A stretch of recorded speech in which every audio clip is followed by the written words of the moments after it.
It follows movie में हम एक एंटिटी को देखेंगे जो लोगों को जान से मारने के लिए उन्हें फॉलो करती है। इससे कोई इंसान भाग तो सकता है लेकिन इससे छुप नहीं सकता। वो उस इंसान को ढूंढ ही लेती है। इससे बचने का बस एक ही उपाय है कि किसी के साथ इंटीमेट होना पड़ेगा ताकि वो क्रश उनसे ट्रांसफर हो जाए और ये एंटिटी उस इंसान को फॉलो करने लग जाए। लेकिन ये सुनने में जितना आसान लगता है रियल लाइफ में इतना आसान नहीं है। मूवी के शुरुआत में हम एनी को देखते हैं जो भागते हुए अपने घर से बाहर आती है। वो बहुत ही डरी हुई थी और किसी चीज को देखकर भाग रही थी। तब उसके डैड उधर आते हैं और उसे शांत करने की कोशिश करते हैं लेकिन वो घर से भाग जाती है। अगले दिन हम उसे बीच पर देखते हैं। वो अपने पेरेंट्स को कॉल करके कहती है कि मैं आप दोनों से बहुत प्यार करती हूँ। आज तक मैंने जो गलती की है उसके लिए मुझे माफ कर देना। शायद ज्यादा देर तक मैं जिंदा ना रहूं। फिर अगली सुबह बीच पर उसकी डेड बॉडी मिलती है। उसे बहुत ही बेरहमी से मारा गया था और उसे शायद उसी चीज ने मारा था जिससे वो भाग रही थी। इसके बाद हम जे को देखते हैं। वो स्विमिंग कर रही थी। तभी उसकी सिस्टर केली उसके पास आती है। वो जे के न्यू बॉयफ्रेंड ह्यू के बारे में पूछती है।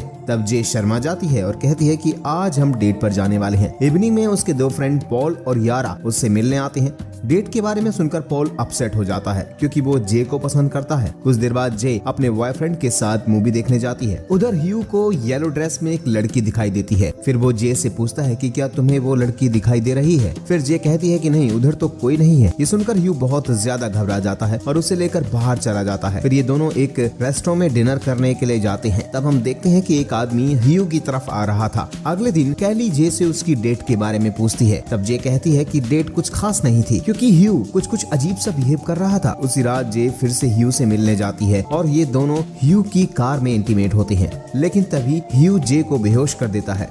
जब जे को होश आता है तब वो खुद को एक व्हील चेयर पर बंधा हुआ पाती है। उधर ह्यू भी था। वो कहता है कि मेरे पीछे एक एंटिटी पड़ी है जो मुझे मारना चाहती है। एक बारटेंडर के साथ मैंने वन नाइट स्टैंड किया था, तब से मेरे साथ ऐसा हो रहा है। इससे बचने का बस एक ही उपाय है, मुझे किसी के साथ इंटीमेट होना पड़ेगा। इसलिए मुझे तुम्हारे साथ इंटीमेट होना पड़ा। अब ये क्रश तुम्हें ट्रांसफर हो गई है। अब तुम भी इसे देख पाओगी और ये तुम्हें फॉलो करेगी। ये बहुत ही स्लोली तुम्हारे पास आएगी लेकिन बहुत ही चालाक है। किसी भी रूप में आ सकती है। अगर तुम पकड़ी गई तो वो तुम्हें मार देगी और फिर से मेरे पीछे पड़ जाएगी और फिर मुझे मारकर उस बारटेंडर के पीछे पड़ जाएगी। इसलिए जितनी जल्दी हो सके किसी के साथ इंटीमेट होकर इस क्रश को ट्रांसफर कर देना। इसी दौरान वो एंटिटी उनके पास पहुंच जाती है और उनकी तरफ बढ़ने लगती है। अब जे भी उसे देख सकती है। तब ह्यू जे को लेकर वहां से भाग जाता है और उसके घर के बाहर उसे ड्रॉप कर देता है। जे के फ्रेंड आकर उसे संभालते हैं। इधर पुलिस भी आ जाती है लेकिन वो ह्यू को ढूंढ नहीं पाती क्योंकि वो दूसरे टाउन से आया हुआ था। यहाँ उसे कोई भी नहीं पहचानता था। इधर एक घर रेंट पर लेकर वो रहता था।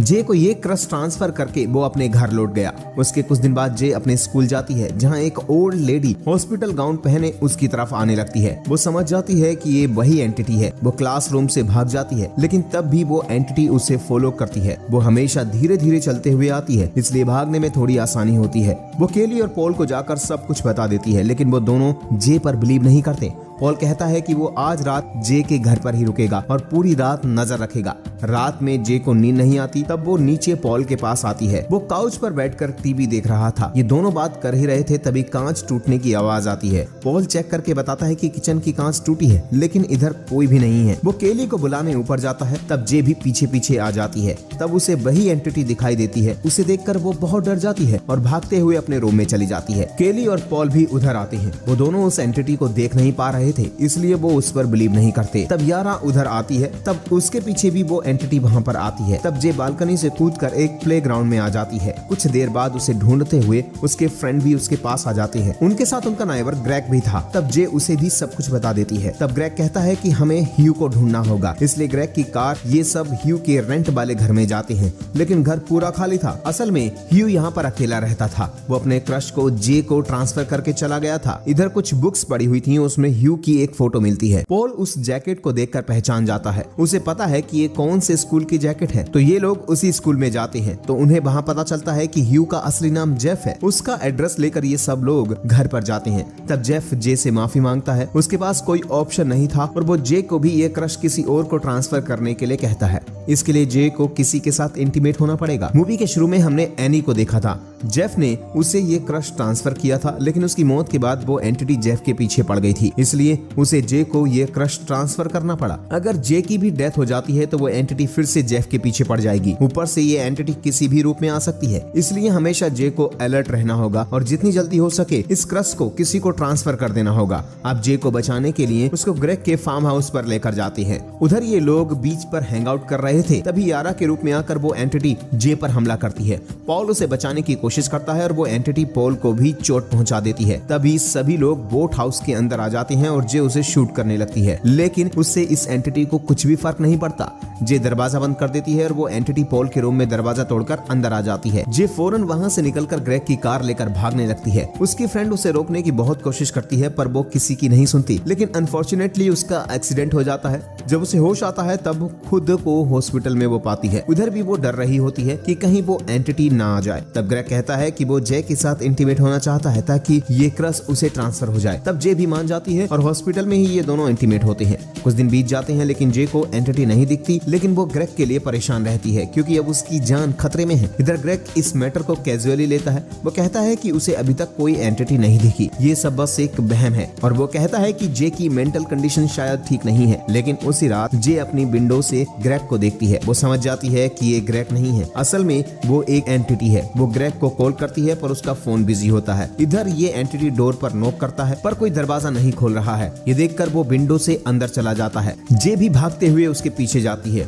और देखती है कि ये एंटिटी ग्रेग की मॉम के रूप में उसके रूम का गेट नॉक कर रही है। जे चिल्लाकर कहती है, ग्रेग प्लीज दरवाजा मत खोलना, तुम्हारी जान खतरे में है। पर ग्रेग को कुछ भी समझ नहीं आता। वो दरवाजा खोल देता है और वो एंटिटी उसे मार देती है। फिर वो एंटिटी जे के पीछे पड़ जाती है। अगले दिन पॉल कहता है कि वो जे के साथ इंटीमेट होना चाहता है ताकि वो एंटिटी उसके पीछे पड़ जाए, लेकिन जे उसे मना कर देती है क्योंकि वो एंटिटी पॉल को भी मार देगी। तब जे और उसके फ्रेंड मिलकर उस एंटिटी को खत्म करने का एक प्लान बनाते हैं। ये लोग एक स्विमिंग पूल में जाते हैं और पूल के आसपास इलेक्ट्रिक डिवाइस रख देते हैं। ये लोग उस एंटिटी को इलेक्ट्रिक शॉक देकर मारना चाहते हैं और जे पूल में उतरकर उसका वेट करने लगती है। कुछ देर बाद में एंटिटी उधर आती है, लेकिन वो बहुत ही ज्यादा चालाक होती है। वो उनका प्लान समझ जाती है और तभी इलेक्ट्रिक डिवाइस को जे के ऊपर ही फेंकने लगती है। तभी केली उसके ऊपर एक कपड़ा डाल देती है और पॉल उसे शूट कर देता है। एंटिटी पानी में गिर जाती है लेकिन वो जे का पैर पकड़ लेती है। तब पॉल उसके सर में गोली मारता है और वो जे को छोड़ देती है। फिर चेक करने पर जे को एंटिटी वहाँ पर नहीं मिलती, बस खून दिखता है। उनका ये प्लान भी फेल हो चुका था,